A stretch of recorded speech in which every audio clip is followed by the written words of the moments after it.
Welcome to another episode of Progress, Potential, and Possibilities, discussions with fascinating people designing a better tomorrow for all of us. I'm your host, Ira Pastor. Welcome, everybody, again to another episode of our show, bringing you another really fascinating guest today.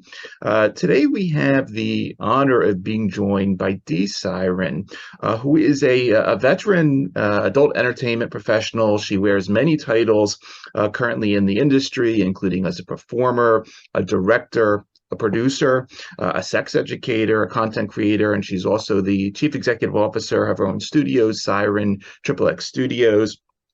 Dee attended University of Texas in San Antonio, originally earning a degree in interdisciplinary studies and a certificate in education, and she began a career actually in teaching before segueing into the adult entertainment business. She is also currently a certified sex educator by the American College of Sexologists and currently offers life coaching and career consultation at mykamasutra.com, where she uses her extensive knowledge to assist others in finding healthier, happier relationships. In addition to all that, she's also doing some really cool things on the cutting edge of the industry. She's a brand ambassador for ePlay, which is involved in all sorts of streaming activities. She's also a member consultant to Viceworld DAO, where they're focused on producing all sorts of interesting new content in the metaverse. We're doing VR and alternative reality and so forth. A lot of really cool things. We're honored to have with us today Dee Siren. Thanks so much for taking the time to come on our show today. Thank you. I'm excited. Yeah, I mean, me too. I mean, there's a lot of really cool things I want to really get into today.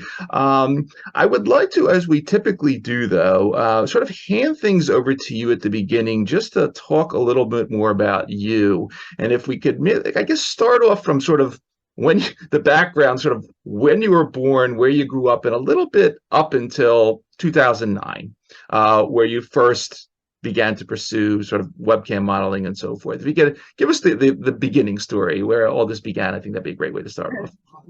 I am from Texas, born and raised, and still live here. So what did I do? I've had all kinds of jobs in my life. Like I worked at the grocery store. I sold insurance with a big insurance company for a lot of years. I have 3 children. I was married for 25 years. And yeah, I was a teacher before I went into the adult industry. You know, teachers are one of those people that it's teachers, lawyers, policemen, like certain jobs, you just don't have a lot of time to spend with, like, I didn't have a lot of time to spend with adults. Those other jobs are just super stressful. So when I did have time to spend with adults in the weekends, then, you know, then it was time to go. So my husband and I became swingers back in, I think it was 2006. And you know, before that I was monogamous, totally, like, you can't say he was, but I was. And you know, I kind of just like had been raised by parents that they're not religious in the least, but super conservative. And so I being from Texas and that type of family, like I think one person in my family have gotten a divorce. So it was like, okay, you're rolled into the family when my husband decided to ask me to marry him. And yeah, I mean, you just had to like stick around. But I, at that time, we'd gone through kind of a blow up in our marriage. And, you know, like I said, I was monogamous, he wasn't. But I also was super committed to making sure, you know, we stayed married because I had 3 kids and wanted, you know, dad to be there. So I, you know, agreed to open up my mindset, you know, look at things in a different light and, you know, not necessarily go by what society tells me to do, but to kind of step into his world and his world a little crazy. So no, I mean, I was just more conservative and he came from a totally different background. So it was more like he tried out the conservative route that didn't work for him. So it was my turn to try out the more open-minded route. And so we became non-monogamous. We started swinging. We tried that out. He was always a voyeur and wanted to watch me with other people. And I, you know, at that stage, we actually got onto a swinging website that was local and they had a webcam. And that's kind of like one of the first things we did was play with each other and let people watch. And I realized, oh, I kind of enjoy the exhibitionism and I kind of enjoy the performing and, you know, to see the numbers kind of up the little screen, you know, it was kind of like, ooh, that's exciting. So and we made a lot of friends. We started hosting parties in the swinging lifestyle and became pretty common and that was kind of like our thing. So we threw lots of big cosplay type of parties in the swinging community in Houston at the time, and there was a lot of clubs around for us to do that, and it was a lot of fun. I can say swinging is a lot more, in my experience, a lot more crazy than it became in the adult industry, and that was part of the reason I chose the adult industry was because, well, for several reasons, but one of them was kind of like I had a little bit more control over who was there, what was happening, if I chose to do it as a career. Plus, I was teaching and I was pretty miserable teaching. I taught kindergarten, first grade, so babies, and I loved the kids, but hated the school system. They didn't allow me to teach the way I was trained to teach. It was very micromanaged and not appropriate for that age of kids, but they didn't care. So I got real disheartened. It was after Hurricane Katrina in New Orleans, and we're here in Houston, so like lots of people transitioned here, which changed the environment of my school, which was not, well, it was a bad thing, only because the school system and the people in charge did not know how to handle that situation. So like our population changed drastically, and it became really a very at-risk population that needed, you know, lots and lots of help, and it was just kind of heartbreaking.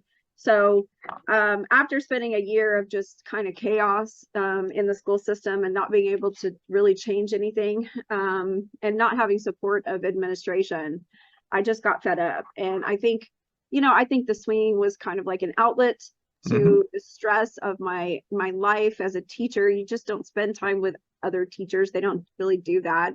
And you're just not around any adults because I taught little kids. So it was an outlet to that. It was a way to make friends in the community and people that were more like-minded, open to what we were doing. And honestly, I had been, you know, considering myself straight for the whole time until I kind of opened that door to my sexuality, becoming a swinger, and being open to being with women physically, and then realizing, oh, I guess I'm more bisexual than I am straight, because it wasn't just like, okay, I'm playing for, you know, boys' attention. That's what I did in college. The lipstick lesbian. But I became more you know, it was like, oh, I actually had relationships and I had friendships and people, girls that I became close to. And so then it became like them and their spouse were close. But swinging is a difficult thing to do, to be honest. Like most of them are under the radar. It's very discreet. And like I said, lots of doctors, lawyers, policemen, teachers, really professional jobs are in that community. So they want to keep everything under wraps. And that was okay. But my husband was like the picture taker. He always recorded and he always watched and he took pictures and of everything that was going on. And of course we shared it, privately back then. And then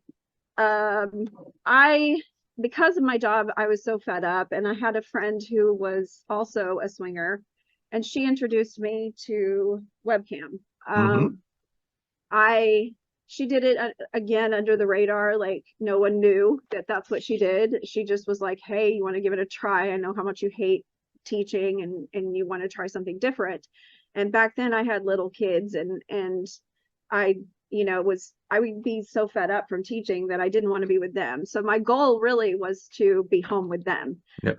I had one that was 3, and it was kind of like my last opportunity to actually be home with one of my kids, where the other 2 were always at daycare.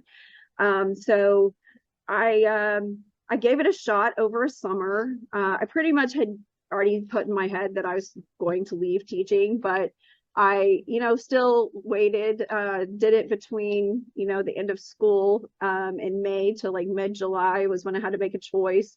And I made like almost, I would say at least half of my income that I made as a teacher in 2 months. So it was just ridiculous that I would ever go back to teaching. Yep. I was like, this is crazy. Plus I could work at night, and, I could spend the rest of my time with my kids. So I was able to work from 11 p.m. to 4 a.m. I wouldn't suggest it. Only, at least not for me. I'm not quite the night owl, and it was tough. It was tough to do that. So I did it for 6 months straight up. But I also started to explore my own body, my own self, and like, what do I like to have? Like before this, I never even owned a sex toy, and it was like, oh look, this is a whole new world of like toys and playing and doing different things, and any request you could get out of anywhere comes from webcam. Like they're off the wall kind of requests, and some of them of course I would never do again. I say again because I did. Like right. I pretty much was the girl who just didn't say no. Okay. Right? I was kind of like, if I'll give it a try and see what it's like. So I did that strictly for 6 months, did really well, was real popular, but like a whole group of my swinging friends then kind of joined once I got into it. And that's when this was like, when I began, webcam was not even close to being the animal it is today. It was, scanning your documents and emailing them in, and it was all private. So there was nothing you could just go watch for free.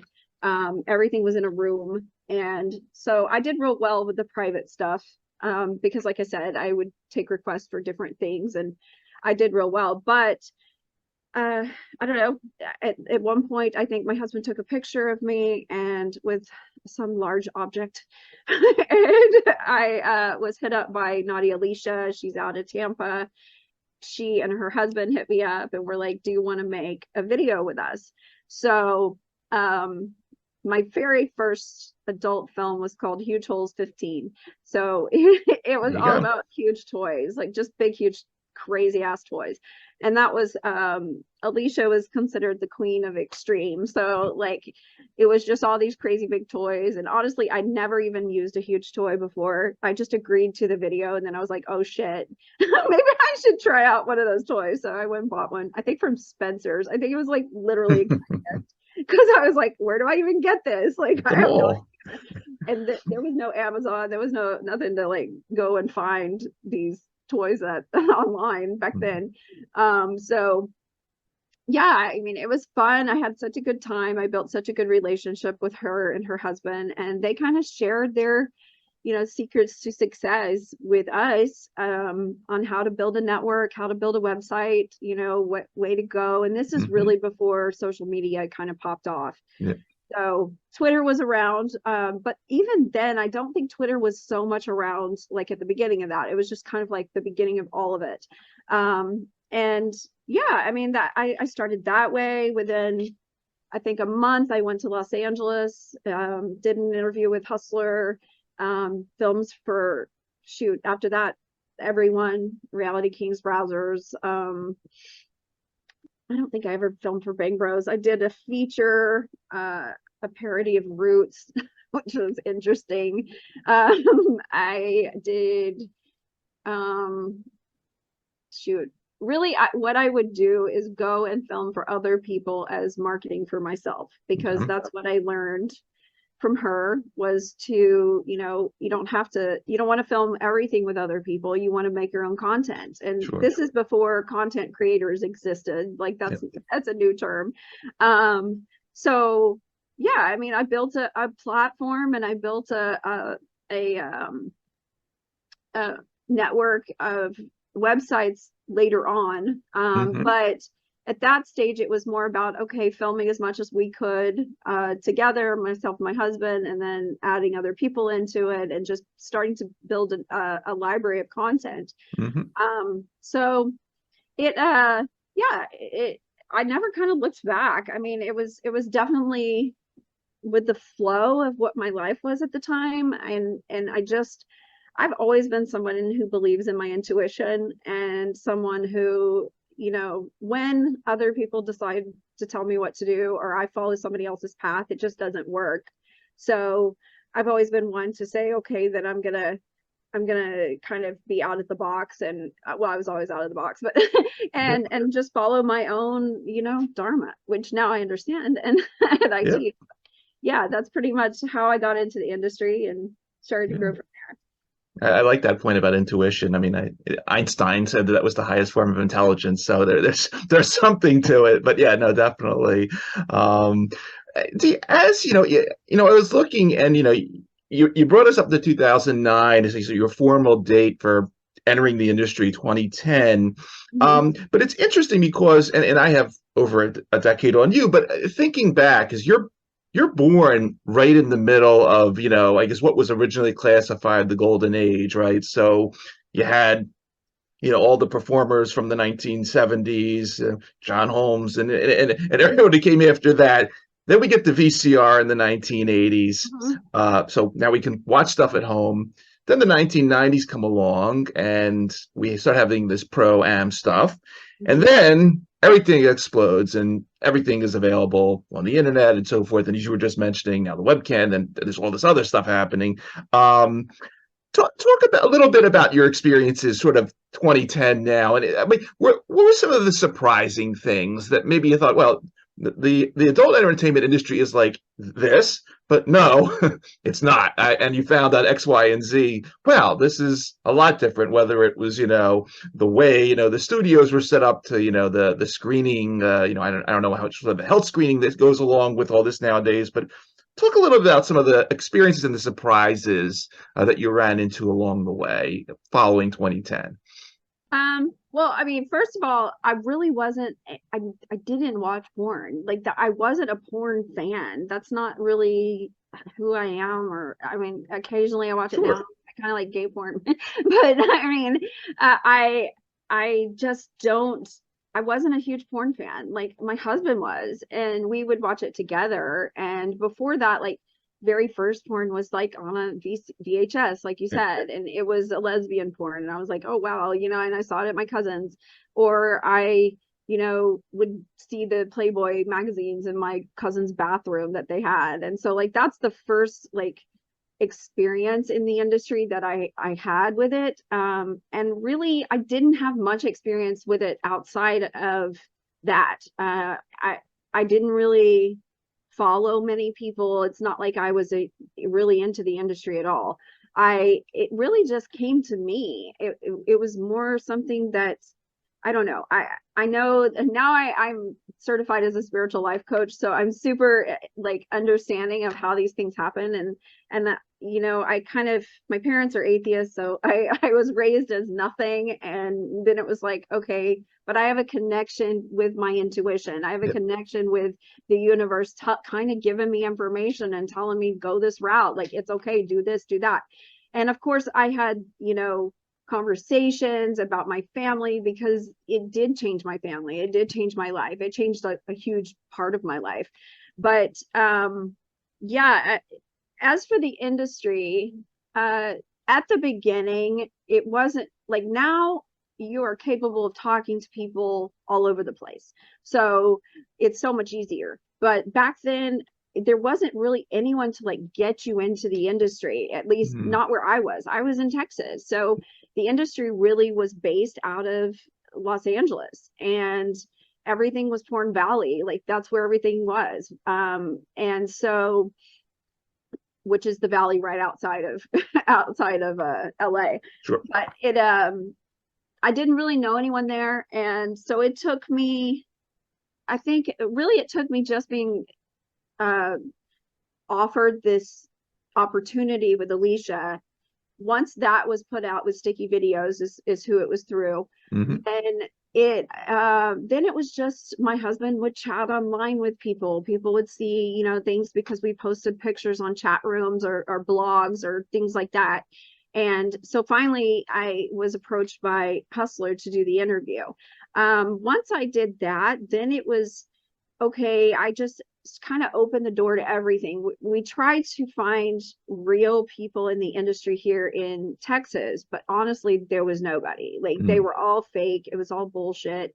I did some stupid stuff that are like casting couch interviews and stuff, which was like, here, let's do this, and it's an audition, and I'm like, okay. And I mean, and it was just bullshit. And so there were a lot of predatorial kind of people out there, just kind of like, here, this is what I do. But I mean, the way I always looked at it, because I was already part of the swinging community, is it's just another single guy that I'm like, okay, sure, let's see if you're real or not. Right. And so I just didn't have expectations of what was going to happen. I really didn't. And I kind of lived my life that way. I've learned that putting expectations on anything or any person only leads to disappointment. So I didn't have any expectations for it. I just went with the flow, and I was asked to do the interview. Then from there, I got in touch with a group of people that were in the industry in Los Angeles, and they hooked me up with a producer who had everyone's contacts. And so once I met him, it was like, oh, I've got the email addresses of everyone you ever need to talk to.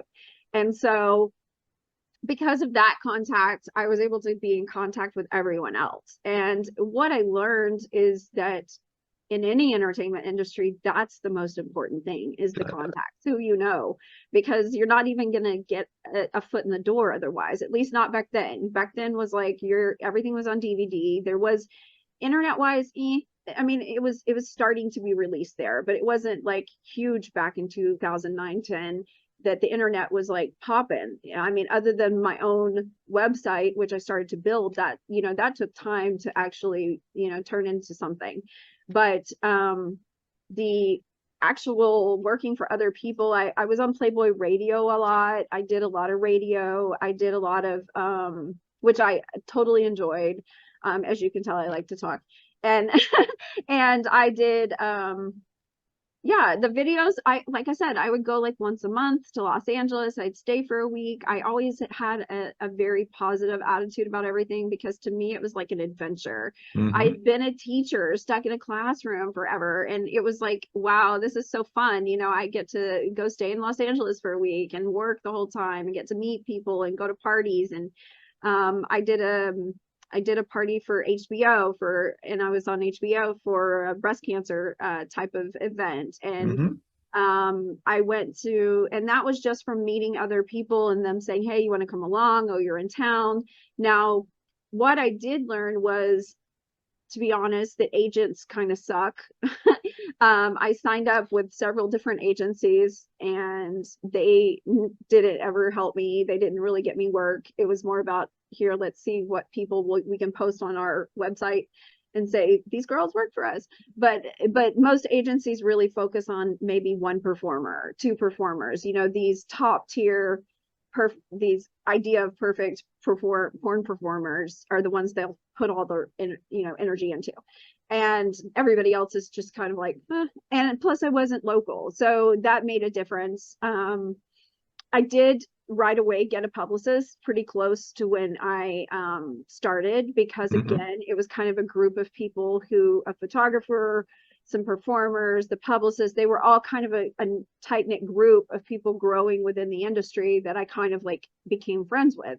I'm pretty much friends with, I wouldn't say everyone, because of course not, but I'm pretty much friends with whoever I meet. Like I become friends with you. And then, so it was pretty easy for me to do that. It was, I had a, Sophie D, she is a huge performer, and she's been around since I was, and we filmed quite a bit, but her ex-husband was my only real agent that actually got me work. So I was with him for a long time, and that opened more doors to me, and so I was able to just really make good friends, make good groups of people that I could make content with and trusted and felt good with, and it was comfortable and fun. And then at home is where I really did my work, which was more, we built a website and would take applications for fans to be part of what we did. And I was a crazy girl. Like I've done anything and everything. I don't think there's anything sexual like that I am like, oh yeah, I still want to do that, because I don't think there's anything available that I haven't already done. Gotcha. Yeah, it's as I was reading through, because what you're talking about now, you got an exceptional amount of awards and accolades over the years, from your everything that you've produced and made and so forth.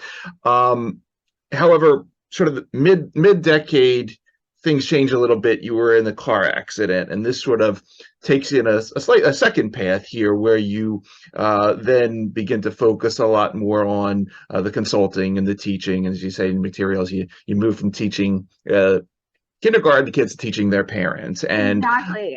Yeah, and so I mentioned my Kama Sutra in the intro, and there's several components to this, but one thing I just wanted to bring up, because you also mention it in your own life, and I think I just read this. You talk about, you include in your teaching the fact that sex and sexuality are basic instincts, but our societies have instilled shame and judgment within us. And I think this is, extremely interesting and important to talk about, because, we don't, especially in today's world, where sort of everything is out there that one may be interested in, but, I guess you still have, this guy here, he's interested in busty Asian women. This woman here, she likes rough sex, whatever it may be. We still have this issue of shame in 2022. Talk about that a little bit, if you would, and what you're running into in your consulting business. I mean, shame, it's not just in the consulting. It's literally like our industry itself is shamed. We're put on this, I feel like, a different plane of existence because of the shame, because we have to, I look at myself being up here, like, here's regular everyone, here's me, but like really people look at us down here because they think we're kind of this underground like society of people who are deviants. And it's when it comes to separating you from your sexuality and from sex in general, there's a lot of strength and power in your sexuality and sex. Like that's literally creation. Like the point of procreation is that we create, right? So and when you put this shame on it, or these ideas that like we have to follow this monogamous route, or we can only have one partner, and that's the only kind of intimacy out there is sexual intimacy, and so you can only be intimate with one person, then you've limited this natural instinct in you to be just who you are as a human. And now you put immediately this idea that it's, for one thing, a bad thing. And personally was never talked to about sex. Like, I heard my parents talking to my brother about sex, and he was like 2 years older. So all I did was sit there and observe. And my mother will deny that, but she's full of it. And so, yeah, like, that was just not something you talk about. Like, it's just, how are you supposed to learn then? Because in school, they don't teach it. Yeah. And they're really not allowed to teach it. It's not that teachers don't want to teach it. They would teach it, but the system won't allow you to teach it. You have to have parental, consent to even talk about these things. And when you do talk about them, you're learning about hormones and periods, and boys learn about certain things, girls learn about certain things, pubic hairs. It's just like things that are physically happening to your body, but not how to interact with other people. And so, because they put this shame, guilt idea that it's a bad thing on everyone, it's just a means of controlling you. It's just a means of taking the power away from you, because you're literally cutting, I believe in your chakra system, in your energy centers, and your sacral region, which is the energy center of creation and creativity, but also sex, is kind of like blocks. Society's put a block in front of it. It doesn't even have to be you. It's just society says, nope, shut that down. Mm-hmm. Well, because that's where your creativity does come from. That's where that's where your confidence comes from. And I learned it personally by truly, I was a very sexual teenager, but I was not a sexual adult until I broke out of the idea that I had to be monogamous. Because it gets mundane and boring, and you're just like, okay, I've been the same person for 10 years, and then all I'm worried about are my kids because I'm a nursing mom.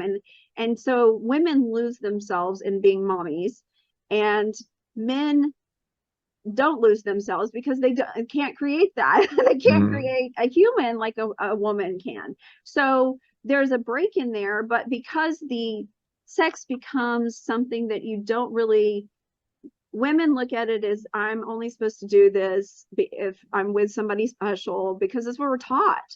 Now things are a little different. Now things are opening up more, and everybody's more open towards sexuality, at least, of the differences in sexuality. And it's like, back in when I was in college, it wasn't okay for me to be a lesbian. It wasn't okay for me to be bisexual, and it's still honestly not okay in my family to do what I do. I was disowned from the majority of my family because I chose this path.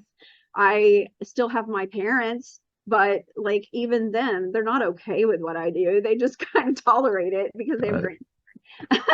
But it's one of those things where everyone has this idea of like, I shouldn't be doing this because society tells me not to do it, but I'm gonna do it anyway.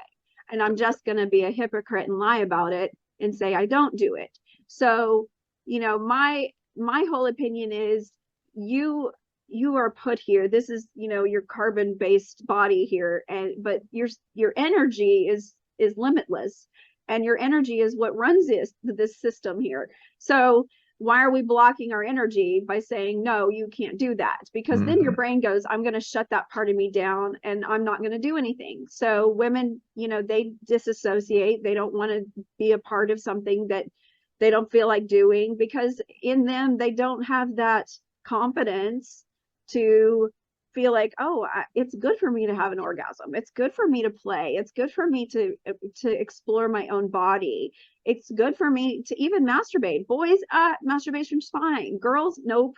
No, you don't talk about that. You don't do that. We don't do any of those things. Now, yay, people are like, yay, sex toys, they're not so weird and gross. Like, people think they're disgusting. I'm like, they've been around forever. So but as I said, I didn't even have one either, because it was looked at as, oh, and some people even look at it as competition. Like, okay, a sex toy is competition to your partner. Why can't you just have sex with your partner? Right. Well, why does a man masturbate? Is it because, do you want to always have sex with your partner? Not necessarily. Maybe you just want self-pleasure, and feel good about yourself and it's quick and fast and I'm done. I don't want it to be this whole big thing with another human being. So it was honestly stepping into, as for myself, it was stepping into my, as I say, divine masculine, instead of just the feminine side of me, because we all have a feminine and a masculine energy within us. And it was really stepping into the masculine energy for me to just accept that, hey, I'm a sexual person and that's okay. It's okay to be a slut, whatever you want to call me. I really don't give a damn, because all I care about is me. In the end, nobody's taking care of me but me, and nobody's taking care of my kids but me. So I don't really care what anybody else's judgment is. And it's just this unspoken crap that we're just not even educate ourselves on sexual education, because it's shameful and it's gross, or whatever you want to call it. So and with this industry, we're just overrun even now by religious zealot type of people. But again, what are they trying to do? Are they really against sex and pornography, or are they trying to control it? Because when you control it, then you're taking power away from people. So I think if people would accept their sexuality and accept that sex is a great thing and talk more about it, because I believe that communication is everything, then we're able to make our own choices, and we don't have to listen to the old ways of doing things. For what reason? It's just using your own mind. And I don't know. Yeah. I think that it's a ridiculous thing that it's shamed. And it really, like, our United States, it's, even though it's shamed, at least we have the rights to do things that we want to do. Other countries, a lot of the shame is, like, even men are shamed. In the Middle East, they can't masturbate, they don't touch themselves. That's only for reproduction. And so then they have issues with it. They can't do it. They're unable to have children because they're not able to physically do it. And those are things that I also help people with. It's like, okay, let me teach you different ways so that you can do these things yourself with, and get past all that shame. Once you take the blinders off some of your clients, that you consult for, because you mentioned you're known for, and you've gotten many awards for, let's just say, the more adventurous end of things. Do you ever have clients where you have to, like, say, slow down, maybe things that you don't teach, maybe on the first date you don't want to suggest this, any interesting funny stories where you take the blinders off and it unleashes maybe too much early on. Because I used to get my mother, it's funny side story real fast, but like when I used to steal my dad's VHS porn tapes, he would be he'd laugh and everything. But my mom actually would come to me and she's like, listen, what you see in these tapes may not be what your girlfriend wants on the and all that stuff. Say a couple words about that part. Which is great. That's exactly what your mom should be saying.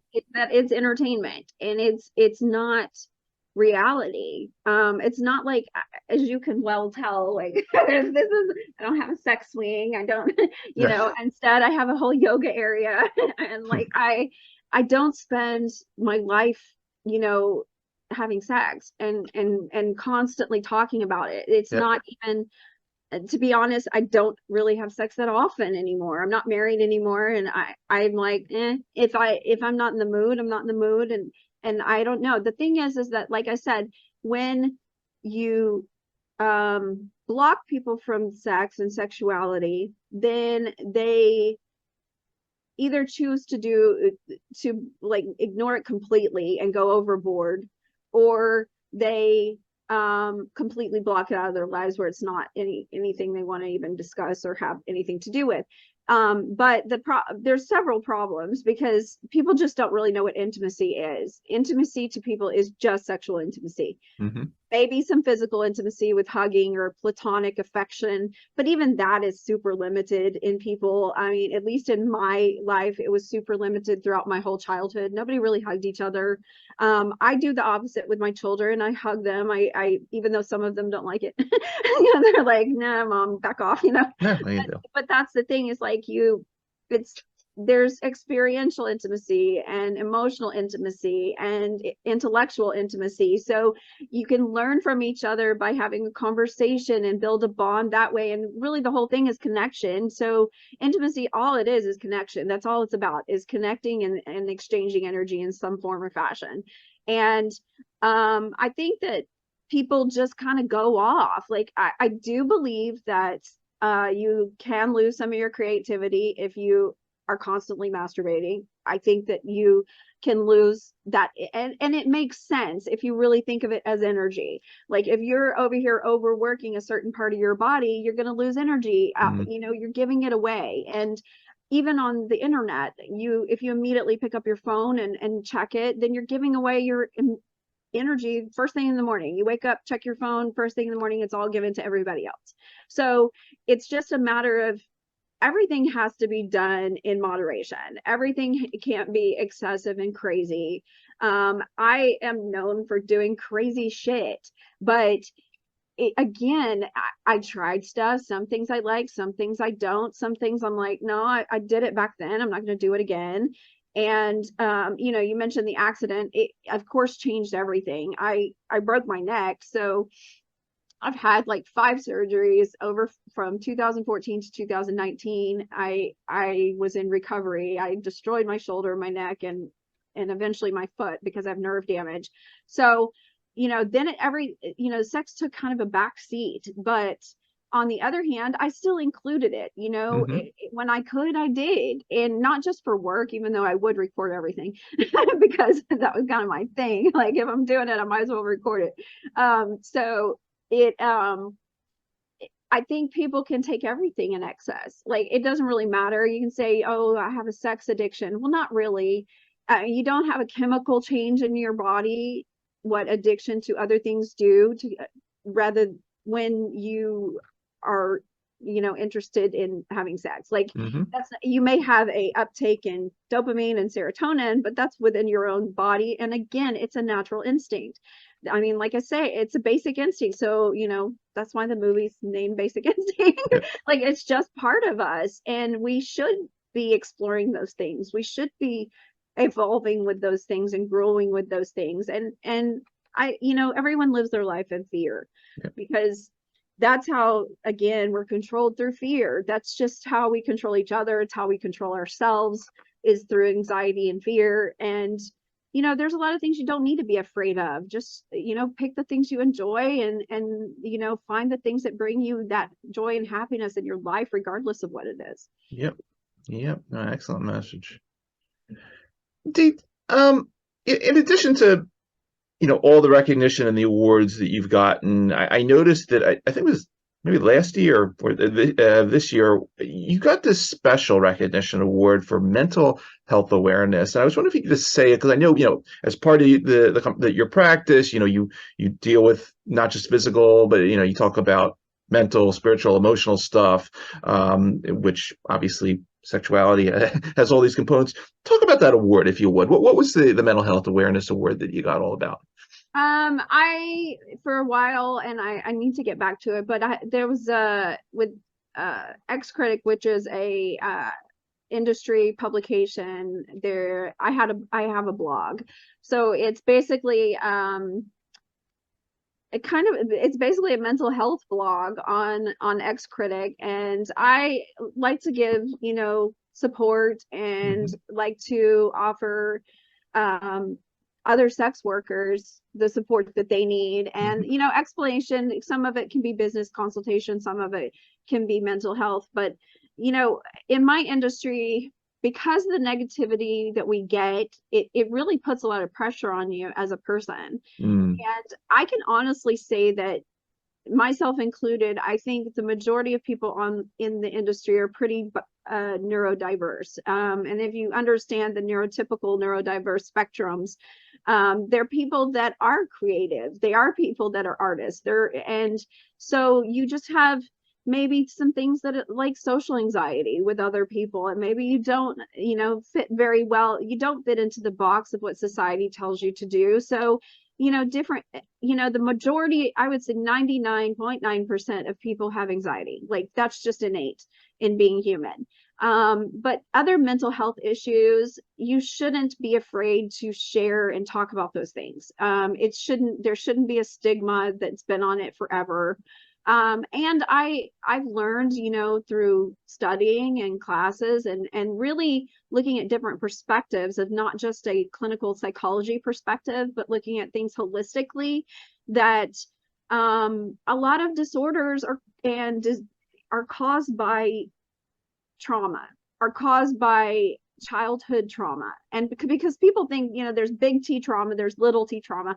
Big T trauma means that something drastic happened, like my car accident, or, sexual abuse, or, these things that are drastic in my life that literally flip the switch, But then there's little tiny things that people, have throughout their lives. If maybe you have an emotional attachment problem, maybe you have this or that, there's so many of them, and pretty much the majority of humans have it. Like you don't evolve and grow without some kind of like trauma happening to you. You have to have something happen that makes you get out of your comfort zone so that you can keep growing as a human. Like your body stops, but not your brain. And I think that a lot of people just have this idea that it's not okay to share. And, I really truly believe, I say it's like the 3 C's, there's another 3 C's in psychology, but me, it's like communication and comprehension lead to connection. And really what it means is you can talk, but is anybody listening? Like, is the person actually hearing what you say, and are they getting what you say? Because that's the only way to connect with that other person, is to truly like understand what are they talking about and care and take the time. Because I think in society now, everything is about, that quick dopamine hit in your brain of like, go, go, go, go, go. It makes me go. Yep. Well, and, things like TikTok, even though I have a TikTok, that just makes that worse, because we're all attention deficit. Yeah. Like we can't focus. So Yeah. it does take that in relationships, is to really communicate with each other, talk and understand and learn, and because your brain doesn't grow unless you just keep feeding it information, and truly like seeing there's a difference than just your physical body, really seeing that behind that is something different. We put all these masks on of who we are, but behind that you're just this energy, and you have to kind of connect to that. So I do all kinds of things. I do lives all the time on talking about meditation and yoga and things that you can, connect with your inner self, so that you can go back and do your shadow work and go back and look at your inner child and see, what happened back then. Because therapy to me is always getting stuck in that past of, let me tell you my story. A lot of people live with these stories of like, who are you? Okay, let me repeat myself again on who I am. And that's because of what I've been through. But it's really about, I teach about living in the present, like being grateful for every day. And that's kind of what I've learned through my my recovery and survival of this car accident, is that every single day is so precious. I could have easily not been here. And I feel like it's kind of like my purpose to help others kind of remember and reattach to who they are without all these blocks caused by society. It can be way more than sexual. It can be all kinds of things, but you have to go back and face the bad shit before you can move forward. But you have to remember that, all that really exists is right now, not 10 minutes ago, or not the future of like living in your dreams of, I have all these ideas, but I'm never going to act on them. I'm just going to sit here and keep dreaming. that, you know, I'm going to win the lottery. You know, I mean, you don't even know how many people say that to me. Like somebody said it earlier today. I'm like, y'all say that to me like all the time. Like, I'm going to win the lottery. I didn't win today. I'm like, is this the dream? You know? So it's actually getting up off your butt and making things happen. So yeah, I mean, that's what I try to instill, is that we all have this inner person. We all have this inner consciousness. We all have this, you know, this downloads of information that just come to us. And where did it come from? Well, I don't know. I mean, I'm not super religious, but I do believe that there's a connection with all of us. And I do believe that we are a collective consciousness, that, you know, these kind of things just come to you, but you're born with these gifts. You just have to find them. You just have to recognize them and get rid of all the other shit that, you know, mom told you to be a teacher, like me, you know, everybody was a teacher. So why don't you do that too? Yeah. And then she says, no, I told you teaching's awful. I'm like, okay, mom, it's awful. Oh, but yeah, mothers, gotta love them. I try to share as much information as I can with my family of adult industry workers, sex workers. I believe sex workers have a really bad rap. More than anything, we're companions and service workers, we're entertainers. It just depends on what route you take in that industry. And you know, and a lot of times we're single moms, like literally the performers most of the time are single moms who need to take care of themselves. And we don't want a job where we were 9 to 5 and never with our kids. Like, and now luckily there's platforms where so many more people can do it. So many more things have opened up to others to be able to get into the industry without having that, you know, email list. And understanding that you can make your own content and you can collaborate with other people and you can start to build. We're always the dreamers, always the ones on the cusp of everything. You know, now Twitter, I think, is going to become the new OnlyFans, you know, because they realize, oh shit, like this is a huge $1 billion industry, and why have we blocked it from being an industry, an entertainment industry? It's like, okay, Hollywood's fine, you know, great, movies are great, but why have we just like said that this entertainment industry is garbage, and connecting it with a crime, which is where I always come into saying, like, this is just bullshit. Like, we're the least of that. We have, you know, we have proof of shit. And like, go to Twitter, go to Facebook, go to Instagram, and there's crimes happening there a lot worse than they're happening on these sites that are intended for adult content. Yeah, absolutely. Speaking of that, and you're sort of looking at technology, because I mentioned at the beginning that, you know, you're also involved in sort of the future, the sort of the next generation of all this stuff, in terms of the metaverse and the virtual reality and all that bit. But interestingly, your practice is named after the Karma Sutra, which is, you know, a couple thousand years old, and you know, the original texts on these matters. Talk about sort of where you see a lot of this going. I mean, obviously, people that love VR and the metaverse and all that stuff, but where's sexuality headed? What's your vision for all this? Because there's really, you know, the people, I would say I call myself like now an intuitive intimacy coach. Because in my opinion, I would hope that people start to do more introspective work on themselves. So, and kind of, you know, separate themselves from the whole societal crap that we put upon ourselves. Like I even have the discussion a lot of times about how I feel like porn stars, we all give ourselves a screen name, a stage name, right? And we don't use our real names.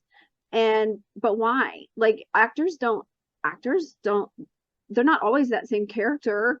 They're different characters, but they can have their own real name. And so because we give ourselves these stage names and these screen names that are not real, then it makes it more difficult for banking, and it makes it more difficult for us to be looked at as a real actor, because we're not using a real name. We're using a fake name, and we're hiding behind the fake name because we feel like, oh crap, well, it's, you know, maybe I'll be doxxed.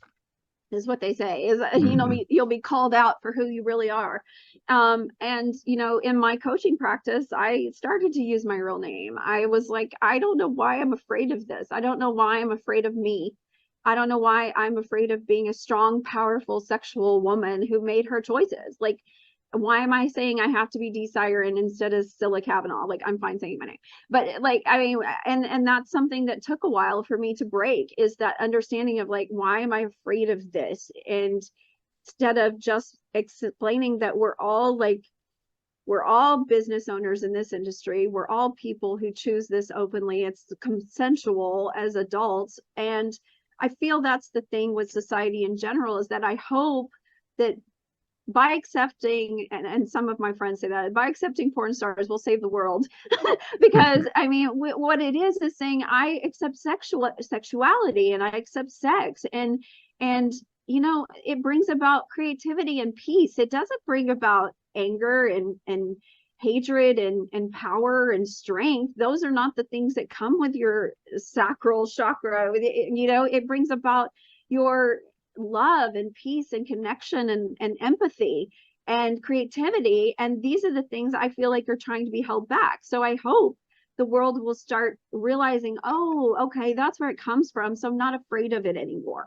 And if I want to be a more creative person, it's okay to step into that, masculine side to be out there, but also the feminine side to express these things. And I hope more men do. To be honest, like, my fans, my platforms all are catered to men, and they have been.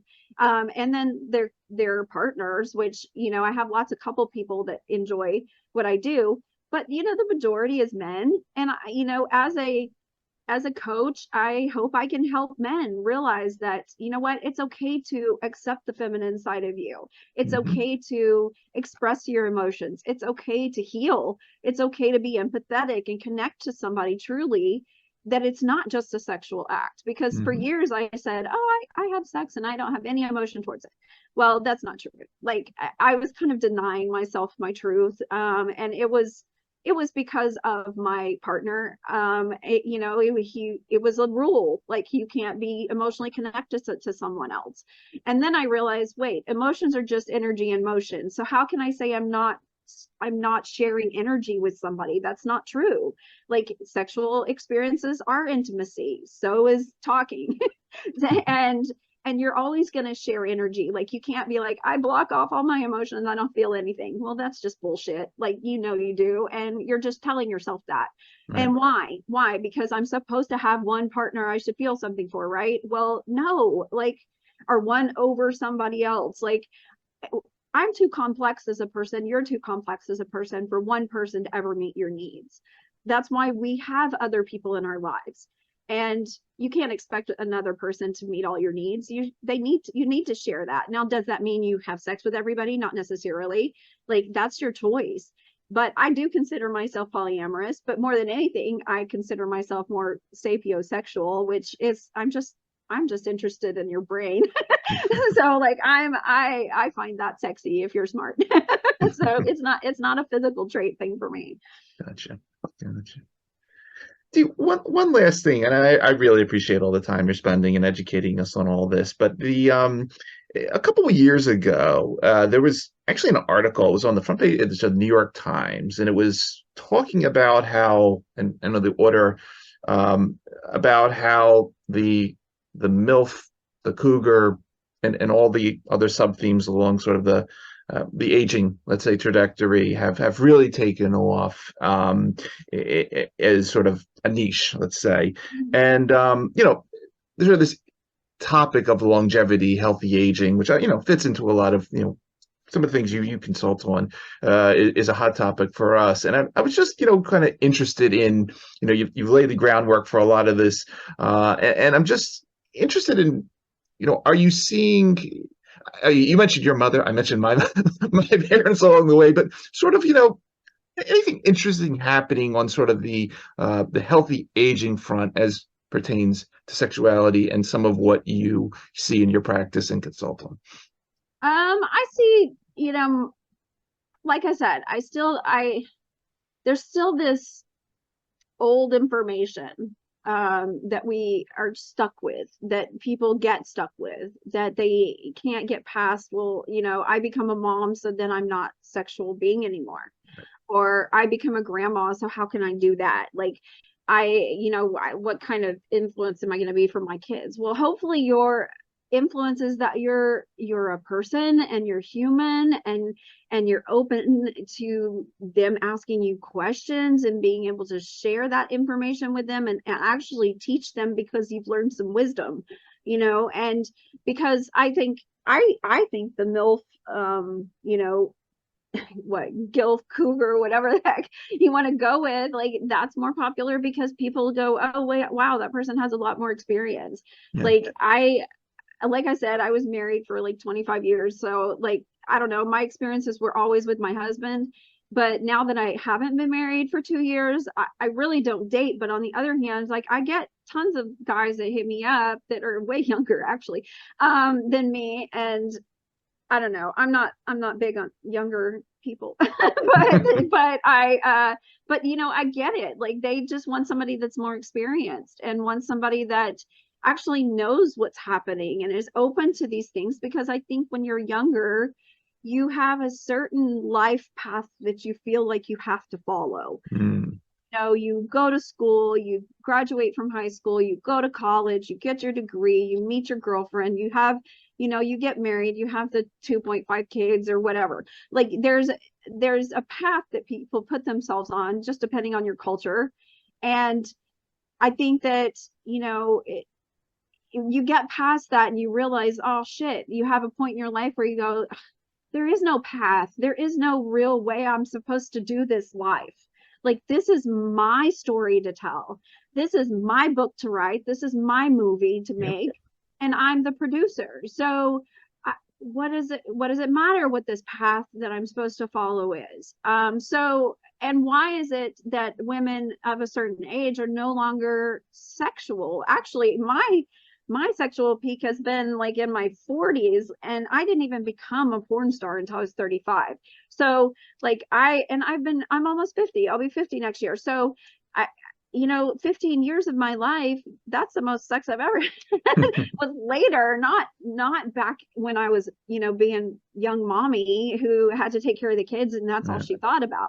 So I think that, men, they hit their sexual peak in their 20s. Women hit their sexual peak in like their 40s. Like, it's the opposite. Like, we're done with having babies, take out the uterus. I don't have to worry about that shit anymore. Like, I don't got any of that problem anymore. So now I can just have fun, and I'm not going to be having any babies. So yeah, I mean, it's one of those things where I think the experience, I think the less concern, I do believe that the older you are, the more you accept yourself and your body and how you look and who you are, and you start to see yourself in a more positive fashion. And you learn that, like, why am I being so mean to me?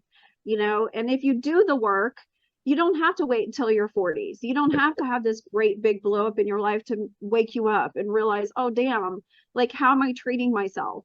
Because society puts so much pressure on people to look like each other. Like, social media is all about these fake filters of like, here's what you look like, but it's not even you. And I mean, I can't say I'm not dysmorphic. Like, I get Botox. I look at myself all day long. But I mean, on the other hand, I've learned to accept my body. Like, I've had 3 kids. I get that I'm going to have a little bit of a belly. Like, I'm happy that I'm curvy, and it's just accepting who you are. And I think the older you get, that's easier to do, because before that, honestly, girls worry about what girls think of them, not boys. Boys don't care. Boys are like, yeah, I'm all for that cellulite. But girls like, damn, I got cellulite. So they're much harder on themselves than the guys are hard on them. It's not boys that are hard on them. It's other girls or just themselves.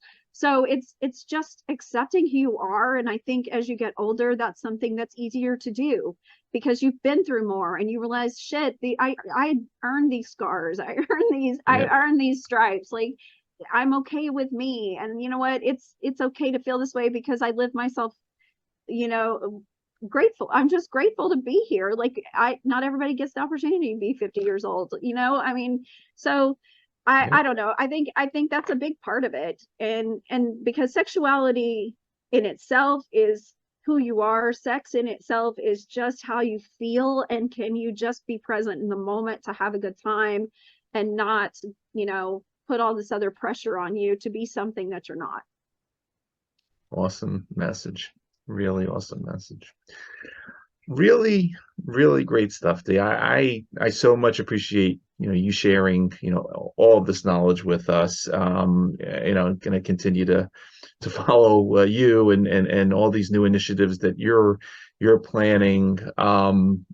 For everybody again that is going to be listening to this particular episode of our show across the various podcast networks or watching on the YouTube channel, again, you've been listening to Dee Siren, performer, director, producer, sexual educator, content creator, and chief executive officer, Siren XXX Studios. Also check out mykarmasutra.com. Dee, again, thank you so much for taking the time out of your schedule to come talk to us for a little while on all these topics. Obviously, thank you for everything you're up to. And as we say on our show, thanks for helping to create a better tomorrow and educate us on possibilities for a better tomorrow via what you do. Really great story. Yes, thank you. I appreciate it.